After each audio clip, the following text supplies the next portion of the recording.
Dito tayo ngayon sa pagpansin sila mga issues na mga mainit. Well, of course, alam na lahat, di pa nagtatagal na panalo tayo dito sa issue ng laban natin sa International Arbitral Court sa The Hague.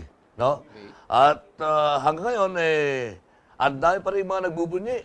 Although, marami mga nagsasabi na medyo dahan-dahan tayo dito dahil sa may mga iba pang mga mas malalalim na issues na may kaugnayan dito sa ating quote-unquote panalo sa The Hague. Oo. Diba? Pero first, pag-usapan muna natin, Lakay, yung pagkapanalo, no? Di ba, kapag nanalo ka, you be magnanimous in victory, di ba? Oo naman. Kailangan naman wag magpakumbaba tayo. Anong magpakumbaba?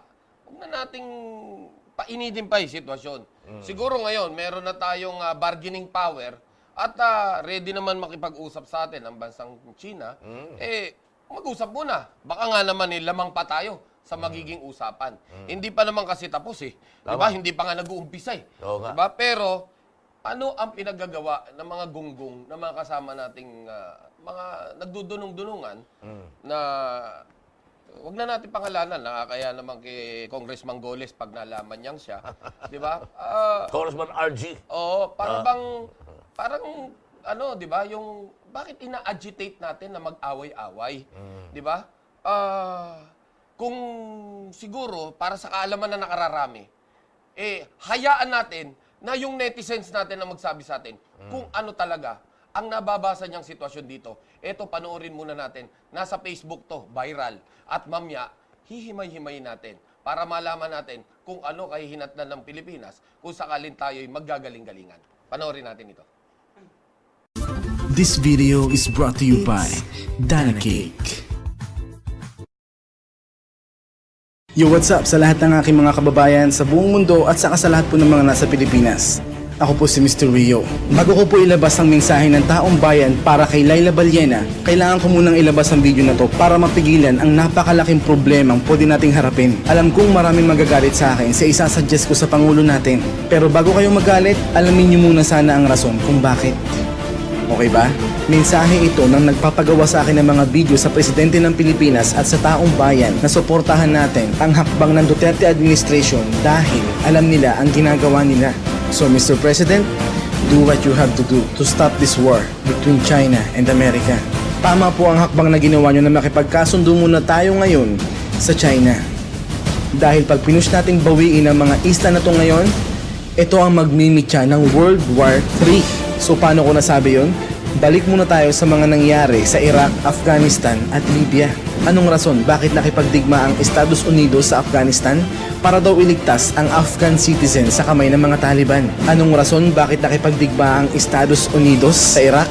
Dahil si Saddam Hussein daw ang pumuprotekta sa terrorist group na Al-Qaeda na may pakana ng 9/11 bombing ng World Trade Center. At meron daw silang binubuo na chemical weapon. Anong rason kung bakit sinuportahan ng Estados Unidos ang mga rebelde ng Libya laban kay Gaddafi? Dahil masamang diktador daw si Gaddafi na umabuso sa kapangyarihan at pinapapatay niya ang kanyang mga kababayan. So kailangan ng rason ng Estados Unidos para manakop at makipagdigma sa isang bansa. So ngayon ginamit nilang rason ang mga isla ng Pinas para maging mitya ng digmaan sa pagitan ng US at ng China. Plano kasi lahat ito ng Estados Unidos. Ginamit nilang puppet ang nakaraang administrasyon para makipagkasundo sa China tungkol sa mga isla na to. Matibay na kasunduan na rason kung bakit nagtayo ng istruktura ang China sa mga isla na to. Matibay na kasunduan na rason kung bakit ayaw ibalik sa Pinas ang mga isla na to.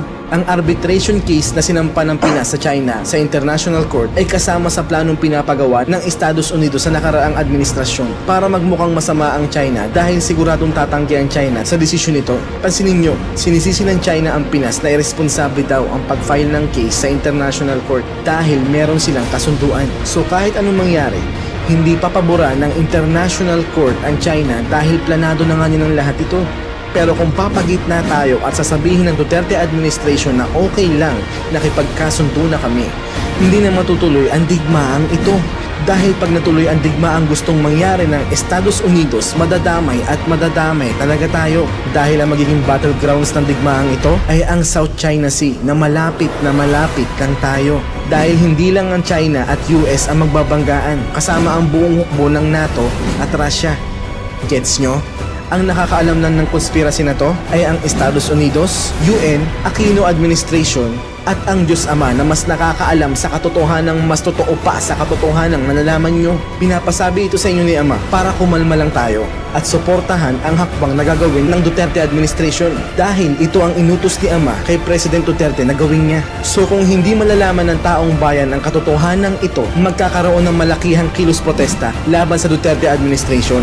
Nakasama rin sa plano ng Estados Unidos. So the yellow oligarchs will earn the benefit pag napatalsik na si President Duterte. Dahil pag napatalsik si President Duterte, sino bang papalit? Siyempre, yung puppet na Vice Presidente. Pero kung malalaman ito ng ating mga kababayan, pwede pang kumalma ang tensyon at maghulos dini muna tayo. Dahil pag pinush nating bawiin ng mga isla na to ngayon, mahuhulog tayo sa patibong ng demonyo. So hindi ito tungkol sa pakikipagdigma ng Pinas sa China because we are only part of the plan. Hinihintay lang ng Estados Unidos na sumama tayo sa kanila at i-push sa China na ang mga isla na yan ay sa atin para magkaroon sila ng rason para sugurin ng China para pagmula ng World War III. Hindi pwedeng sabihin na magkabilang panig ang sikreto sa kasunduang ito. But God authorized me to reveal this to the Filipino people para kumalma tayo at ma-realize ang katotohanang pinapasabi sa inyo. Maliwanagan nawa ang taong bayan sa revelasyong pinapasabi sa inyo. Ang issue kay Laila Baliena ay distraction para pagtuunan ng pansin ng administrasyon ang pagkahul niya sa halip na pagtuunan ng pansin ang mas malaking problemang pwede nating harapin. Dahil pag natuloy ang digmaang ito, marami talagang buhay na mawawala at madadamay talaga tayo. Pwede pang maligtas ang milyong buhay na mawawala pagka napigilan natin ang digmaang ito. So please, share this video at ipaliwanag po natin sa ating mga kababayan ang katotohanan ito. So sa lahat ng mga matatapang dyan at malabonipasyo raw sila, utang na loob, pakigamit po muna ang utak bago sumugod. Ha? Mahal tayo ng Diyos at gusto niya tayong maligtas lahat.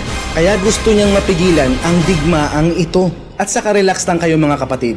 Dahil balang araw, magigiring sa atin ang mga isla na yan. Malay mo, pati yung bansa nila maging sa atin din. So, ako po si Mr. Rio.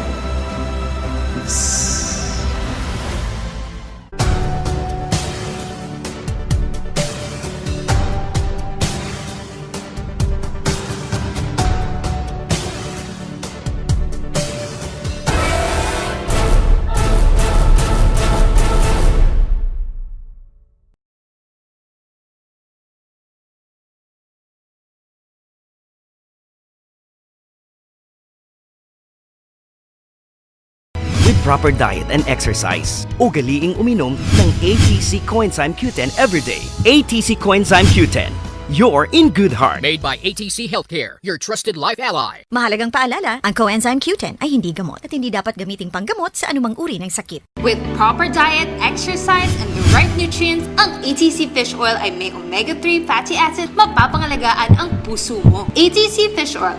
Love your heart. Made by ATC Healthcare, your trusted life ally. Mahalagang paalala, ang fish oil ay hindi gamot at hindi dapat gamiting panggamot sa anumang uri ng sakit. In the showbiz industry, there are two rules. One, stand out, pakita mong magaling ka, and deserving ka sa industriya. And the second one, fat out. Kailangan mong i-maintain ang slim and healthy body dahil ang too much fat, bad for the health. Kaya naman ang secret ko to stand out, aside from proper diet and exercise, Fat Out. Fat Out has sweep and shred formula that contains psyllium husk and green tea extract. I stand out. Stand out with Fat Out. Made by ATC Healthcare, your trusted life ally. Mahalagang paalala, ang fat out ay hindi gamot at hindi dapat gamiting panggamot sa anumang uri ng sakit.